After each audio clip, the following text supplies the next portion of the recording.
Hello student, welcome to C International School online classes. How are you all? I hope you are fine at your home and you are doing hard work at your home.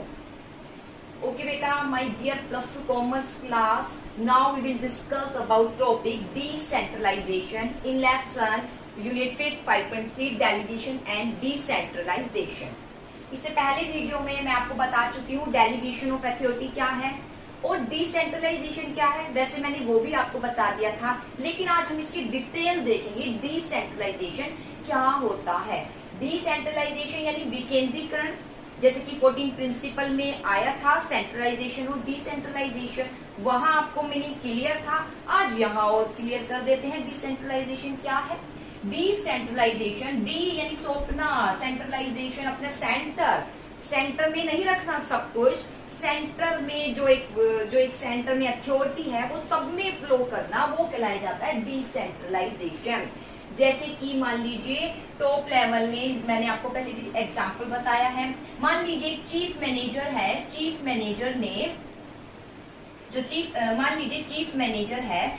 Manager ने authority किसको दी है? Purchase manager को authority दी है। कौन सी authority दी है? कि वो अपने डिपार्टमेंट में व्यक्ति को अपॉइंट कर सकता है जिसकी सैलरी जो है 10,000 तक हो, ठीक है, या 10,000 से लेस हो, इससे अब वो नहीं हो, ये अथॉरिटी इसको मिल गई। इसे क्या बोलेंगे? Delegation of authority. लेकिन यही अथॉरिटी किसको मिल जाती है? हर एक डिपार्टमेंट को, परचेज डिपार्टमेंट है, सेल्स डिपार्टमेंट है, प्रोडक्शन डिपार्टमेंट है, जब सभी डिपार्टमेंट को ये अथॉरिटी मिल जाती है तो वो डेलीगेशन अथॉरिटी नहीं कहलाया जाता। फिर वो क्या कहलाया जाता है? डिसेंट्रलाइजेशन। क्या कहलाया जाता है? डिसेंट्रलाइजेशन। इसके बाद देखिए, अगर मान लीजिए चीफ मैनेजर ने ये अथॉरिटी तो दे दी, मिडिल लेवल के सभी डिपार्टमेंट को दे दी, लेकिन इसके बाद ये अथॉरिटी मिडिल तक ही सीमित नहीं है। अथॉरिटी का फ्लो कहाँ तक हो चुका है? लोअर लेवल तक हो चुका है। तो इसे क्या कहेंगे? वैसे ये भी डिसेंट्रलाइजेशन है, लेकिन इसे हम क्या कहेंगे? Expansion of decentralisation. इसे हम क्या कहेंगे? Expansion of decentralisation. फिर देखिए बेटा, सेंट्रलाइजेशन, डिसेंट्रलाइजेशन क्या है? वही मीनिंग जैसे डेलीगेशन अथॉरिटी का था कि एक्सेस वर्कलोड को कम करने के लिए काम जो है सौंप दिया जाता है, काम के साथ क्या दे दिए जाते हैं? अधिकार भी दे दिए जाते हैं। अंतर क्या है? डिसेंट्रलाइजेशन में जैसे चीफ मैनेजर है, उसने अथॉरिटी मिडिल लेवल के हर एक डिपार्टमेंट को सौंप दी है ताकि वो अपने बेस पर कार्य कर सके, वो है डिसेंट्रलाइजेशन। लेकिन यही अथॉरिटी अगर सब जगह फ्लो जाए, सब मतलब 3 लेवल होते हैं, टॉप लेवल, मिडिल लेवल और लोअर लेवल। यदि अथॉरिटी का फ्लो लोअर लेवल तक फैल जाता है तो क्या कहलाया जाता है? वो एक्सपेंशन ऑफ डिसेंट्रलाइजेशन। आप ये नहीं कहेंगे डिसेंट्रलाइजेशन, फिर आप एक आगे वर्ड ऐड करेंगे, कौन सा? Expansion of decentralisation. डिसेंट्रलाइजेशन का क्या हो रहा है? विस्तार हो रहा है, तो इसे कहते हैं डिसेंट्रलाइजेशन। डेलीगेशन ऑफ अथॉरिटी और डिसेंट्रलाइजेशन में माना जाता है, कुछ व्यक्ति कहते हैं कि ये समानार्थी है। नहीं, एक जैसे नहीं है, इनमें अंतर है। डेलीगेशन अथॉरिटी केवल स्मॉल, यानी इसका स्कोप जो है स्मॉल होता है, इसका एरिया लार्ज नहीं होता, स्मॉल होता है। और डिसेंट्रलाइजेशन का एरिया क्या होता है? लार्ज होता है, ठीक है, तो वो कहलाया जाता है डिसेंट्रलाइजेशन, ठीक है।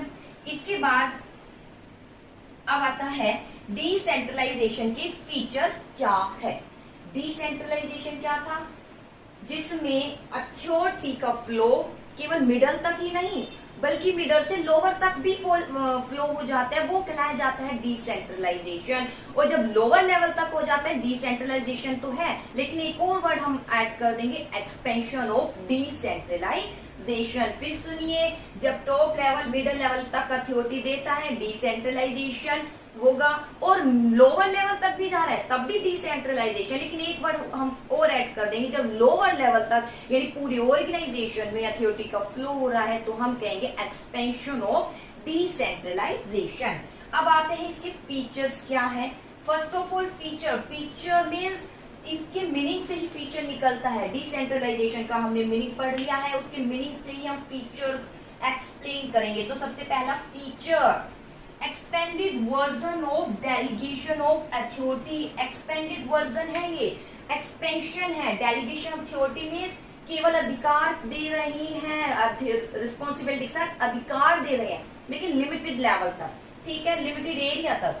लेकिन डिसेंट्रलाइजेशन क्या करता है, इस डेलीगेशन अथॉरिटी का एक्सपेंडेड फॉर्म है, यानी इसका फैला हुआ रूप है। अथॉरिटी केवल सीमित लेवल तक नहीं है, मिडल तक ही नहीं है, वो लोअर लेवल तक भी पहुंचाई जा सकती है। इसलिए फर्स्ट इसकी फीचर है expanded version of delegation of authority.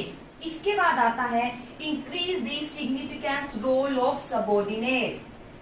देखिए, जब डेलीगेशन अथॉरिटी केवल मिडल नहीं लोअर लेवल तक भी पहुंचाने का अधिकार दे दिया गया है, इट मींस एक पॉलिसी बना दी गई है कि लोअर लेवल तक अथॉरिटी का फ्लो करना है, तो फायदा क्या होगा, फीचर्स क्या निकलेंगे कि जो सबऑर्डिनेट है उसका रोल क्या हो जाता है, सिग्निफिकेंस काफी महत्वपूर्ण हो जाता है। सबऑर्डिनेट मोटिवेट होते हैं, जैसे आपने डेलीगेशन अथॉरिटी में पढ़ा था, उनको एक रोल मिल जाता है, उन्हें ऐसा लगता है कि हमारी एक पोस्ट है, हमारी एक पोस्ट की जो है महत्व है, हमारे एक पोस्ट का, हमें एक ऐसा कार्य मिला हुआ है जो कि कम वैल्यूएबल नहीं है, एक वैल्यूएबल हम कार्य कर रहे हैं, वो भी अपने बेस पर अपने टैलेंट दिखाने के लिए, तो इंक्रीज हो जाता है इससे सबऑर्डिनेट का रोल। और ये भी पता चल जाता है कौन सबऑर्डिनेट कितना ज्यादा टैलेंटेड है, किसमें कितनी स्किल है, वो कब दिखेगी, जब हम अथॉरिटी देंगे, अथॉरिटी का फैलाव करेंगे पूरी संस्था में, तो हर एक डिपार्टमेंट का पता चलेगा कौन डिपार्टमेंट कितना योग्य है, कौन कितना ज्यादा योगदान दे रहा है संस्था की ग्रोथ में। इसके बाद आता है it is process applicable organisation as a whole. ये बता ही दिया है मैंने मीनिंग में, यह वह प्रोसेस है जो पूरी ही संस्था में फ्लो होती है, मिडल इवन लोअर लेवल तक भी, यानी एक्सपेंशन ऑफ डिसेंट्रलाइजेशन हो जाता है। इसके बाद it reduce workload of senior officer. ऐसा क्यों कर रहे हैं, जैसे डेलीगेशन अथॉरिटी में कर रहे थे ऐसा ही डिसेंट्रलाइजेशन में है। अंतर इतना है, डिसेंट्रलाइजेशन में स्कोप थोड़ा वाइडर हो जाता है। किस लिए कर रहे हैं, मेन रीजन क्वेश्चन आता है किस लिए कर रहे हैं, मेन रीजन एक ही है, क्या, रिड्यूस करने के लिए, किसका वर्कलोड, सीनियर ऑफिसर अपना वर्कलोड रिड्यूस करने के लिए ऐसा कर रहे हैं, ताकि वो एक महत्वपूर्ण कार्य पर अपनी देखरेख कर सके, महत्वपूर्ण कार्य संस्था का विकास है। इसके बाद आता है decision taken those employ who going to implement them. अब यहाँ पे डिसीजन की फुल फ्रीडम होती है, जिनको कार्य दिया गया है वही डिसीजन लेंगे और वही उसको क्या कर रहे हैं, डिसीजन लेकर लागू कर रहे हैं। ये इसके फीचर आते हैं, along authority, accountability, delegated authority ही नहीं, क्योंकि मिडल लेवल तक नहीं, लोअर लेवल तक, मिडल ही नहीं लोअर लेवल तक भी क्या दे दी जाती है अथॉरिटी। अब हर एक लेवल पर कार्य करने वाला व्यक्ति अकाउंटेबल हो जाता है अपने कार्य के लिए, इसलिए जो है अकाउंटेबिलिटी भी क्या है, डेलीगेट, यानी आपको जवाब देना पड़ता है, यानी लोअर लेवल भी जवाब देगा अपने कार्य के लिए, मिडिल लेवल भी जवाब देगा अपने कार्य के लिए, क्योंकि सबको फ्रीडम दे दी है अपना अपना कार्य अपने अपने तरीके से करने के लिए। फ्रीडम मतलब ये फ्रीडम नहीं कि बहुत ज्यादा ही फ्रीडम है, इतनी फ्रीडम है कि जो सफिशिएंट होनी चाहिए, क्योंकि ज्यादा फ्रीडम भी संस्था के लिए हानिकारक होती है। तो ये थे बेटा फीचर डिसेंट्रलाइजेशन के। फिर देखिए डिसेंट्रलाइजेशन की फीचर, सबसे पहले एक्सपेंशन है किसका, ये डेलीगेशन ऑफ अथॉरिटी का एक विस्तार रूप है। क्यों है, जब डेलीगेशन अथॉरिटी का विस्तार रूप है, तो जब डेलीगेशन अथॉरिटी यानी हम अधिकार देते हैं, तो किसका रोल इंक्रीज हो जाता है, सबऑर्डिनेट का। सबऑर्डिनेट का इंक्रीज कहाँ हो रहा है, केवल एक लेवल पर नहीं, मिडल पर ही नहीं, लोअर लेवल पर, यानी पूरे ऑर्गेनाइजेशन में इसका फ्लो हो रहा है। और ऐसा क्यों किया, ताकि सीनियर ऑफिसर अपना वर्कलोड क्या कर सके, कम कर सके, और जिसको ये रिस्पॉन्सिबिलिटी दी गई है, जिसको अधिकार दिया गया, वही डिसीजन लेगा और वही इसको क्या करेगा, इम्प्लीमेंट करेगा, वही क्या देगा, आंसर देगा।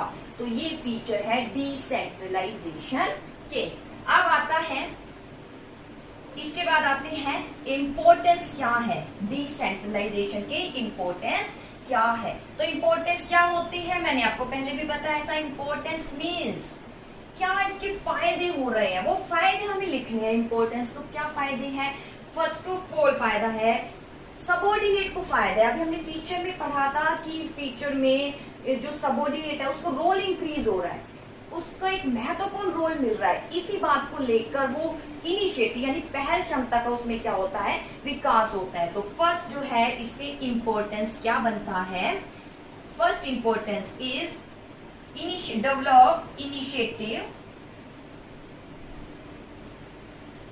Among subordinate. देखिए क्या है, first of all importance develop initiative, पहल क्षमता का विकास होता है। पहल क्षमता मीन्स क्या होता है, इनिशिएटिव कि व्यक्ति आगे आता है, खुद डिसीजन लेता है, अपना टैलेंट दिखाता है और अपना एक व्यू आगे रखता है जो हो सकता है कि उसका व्यू बहुत अच्छा लगे टॉप लेवल को या संस्था के लिए बहुत ही फायदेमंद हो, यानी अपने एक विचार रखता है। ये उसके अंदर भावना उत्पन्न होती है क्योंकि मुझे बोलने का भी अधिकार है, ये सब फ्रीडम मिल जाती है डिसेंट्रलाइजेशन में। तो डेवलप होता है इनिशिएटिव, पहल क्षमता, व्यक्ति आगे आता है सबॉर्डिनेट और अपने अंदर टैलेंट को दिखाता है। पहल क्षमता उसमें क्या होती है, इंक्रीज होती है, टैलेंट बनता है, टैलेंटेड बन जाता है वो व्यक्ति।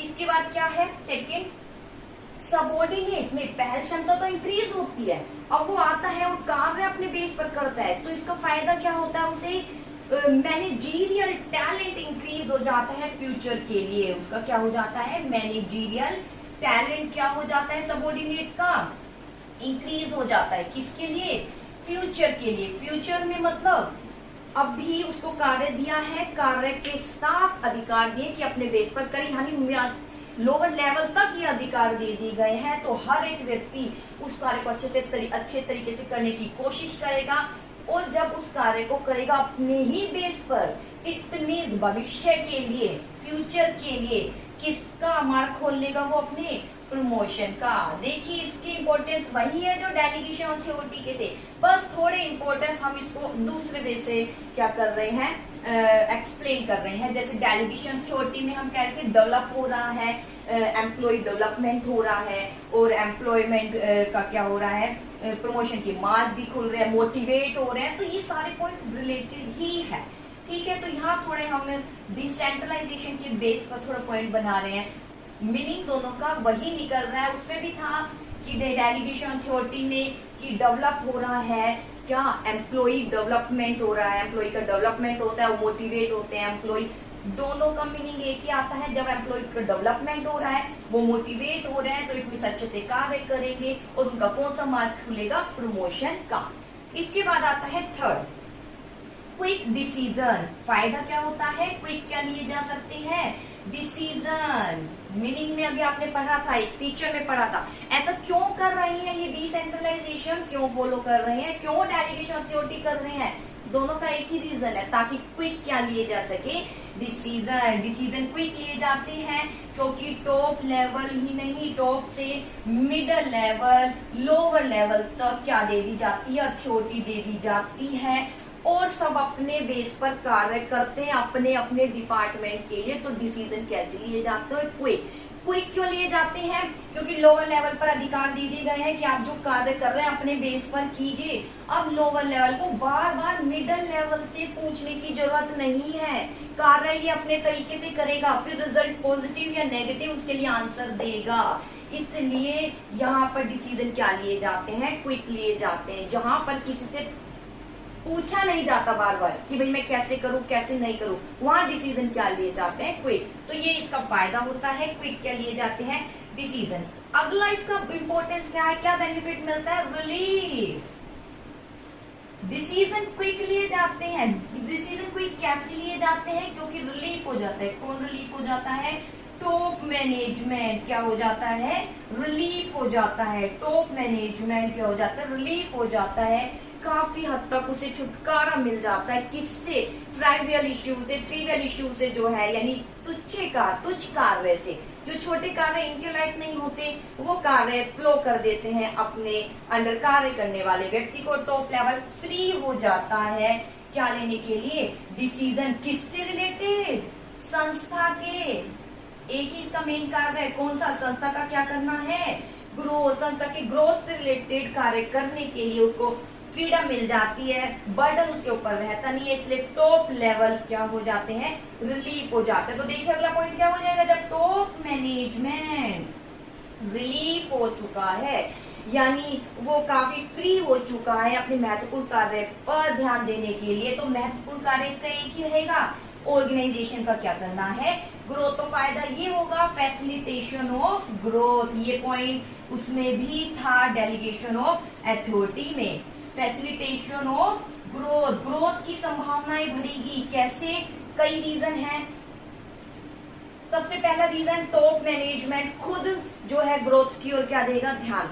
दूसरा रीजन ये है, जो सबऑर्डिनेट है वो क्या बनते जाएंगे, टैलेंटेड बनते जाएंगे। किसके लिए, फ्यूचर के लिए। और जहां टैलेंटेड व्यक्ति होंगे तो वहां क्या होगा, ग्रोथ होगा, क्योंकि हर एक व्यक्ति अपना क्या दिखाएगा, टैलेंट दिखाएगा, अच्छे से कार्य करेगा। दूसरी बात ये, व्यक्ति जो है अच्छे से खुद कार्य करेगा, क्योंकि उसे पता है उसके कार्य की क्या होगी, इवेल्युएशन, यानी उसके कार्य को देखा जाएगा, वो बेस्ट देने की कोशिश करेगा। और बेस्ट देने की कोशिश करेगा तो फायदा सिर्फ एक को ही होगा, किसको, ऑर्गेनाइजेशन को। ऑर्गेनाइजेशन का फायदा मीन्स, अब कर दीजिए उसका विस्तार।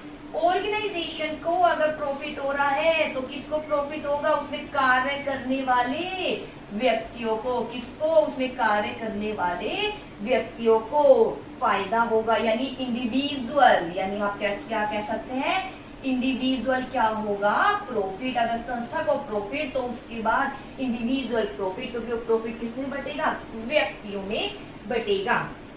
तो ये थे इसके इम्पोर्टेंस। इसके बाद नेक्स्ट इम्पोर्टेंस आता है बेटर कंट्रोल। मैंने अभी आपको बताया है बेटर कंट्रोल, व्यक्ति बहुत अच्छे से तरीके से खुद ही कार्य करेगा। अपने अपने डिपार्टमेंट में हर व्यक्ति बढ़िया तरीके से कार्य करने की कोशिश करेगा, क्योंकि उसे पता उसके कार्य का क्या हो रहा है, इवैल्यूएशन, उस कार्य का अंतर देखा जा रहा है, वो कार्य किस तरीके से करता है, कितना संस्था को लाभ पहुंचाता है। तो बेटर क्या रहता है, कंट्रोल। हर एक डिपार्टमेंट अपने अपने डिपार्टमेंट पर क्या करते हैं, कंट्रोल करते हैं अपने कार्यों को, किसी प्रकार की कमी नहीं हो। और इसलिए संस्था में क्या बना रहता है, कंट्रोल बना रहता है। जिसका बेस्ट कार्य होता है उसको किसमें किया जाता है, कौन सा मार्ग खुल जाता है, उसका प्रमोशन का भी क्या खुल जाता है, मार्ग खुल जाता है। इसके अलावा संस्था जो है कहाँ की ओर अग्रसर होती है, ग्रोथ की ओर अग्रसर होती है।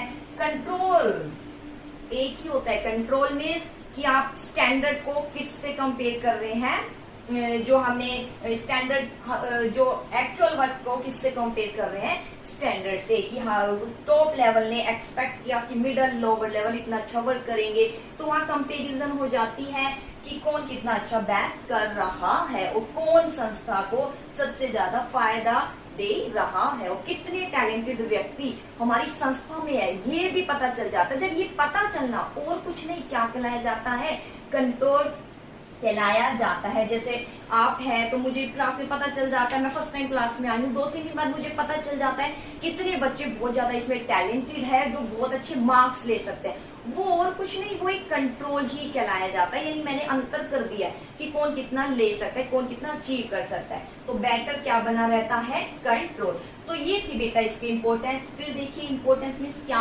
अचीव हो रहा है। सबसे पहले क्या अचीव होता है, सबऑर्डिनेट का रोल इंक्रीज होता है। फीचर में पढ़ा था, रोल इंक्रीज मतलब इनिशिएटिव, पहल क्षमता का क्या होता है, विकास होता है। पहल क्षमता का क्या होता है, विकास होता है। व्यक्ति अपने व्यू यानी अपने विचार को क्या करता है, आगे रखता है। इसके बाद जब अपने विचारों को आगे रखेगा और उसके विचार संस्था को बहुत अच्छे लगेंगे, तो इट मीन्स वो विकास कर रहा है अपना। किसके लिए अपना विकास, फ्यूचर के लिए। फ्यूचर में उसको क्या मिलेगा, प्रमोशन मिलेगा। इसके बाद जब प्रमोशन मिलेगा, व्यक्ति अच्छे डिसीजन ले रहे हैं, तो क्विक क्या लिए जाते हैं, डिसीजन, क्योंकि व्यक्तियों को अधिकार दिए गए हैं कि वो कार्य के साथ खुद ही कार्य को अपने बेस पर कर सकते हैं, किसी से पूछने की जरूरत नहीं है। और जहां जरूरत है तो पूछिए, अदरवाइज ऐसा नहीं बार बार आपको पूछना पड़े। तो क्विक क्या लिए जाते हैं, डिसीजन। फायदा क्या होता है, टॉप लेवल जो है काफी रिलीफ हो जाता है, वो महत्वपूर्ण कार्यों पर अपनी देख रेख कर सकता है। महत्वपूर्ण कार्य कौन सा, ग्रोथ। तो फैसिलिटेशन ऑफ ग्रोथ, ये सारी प्रोसेस किस में हेल्पफुल होती है?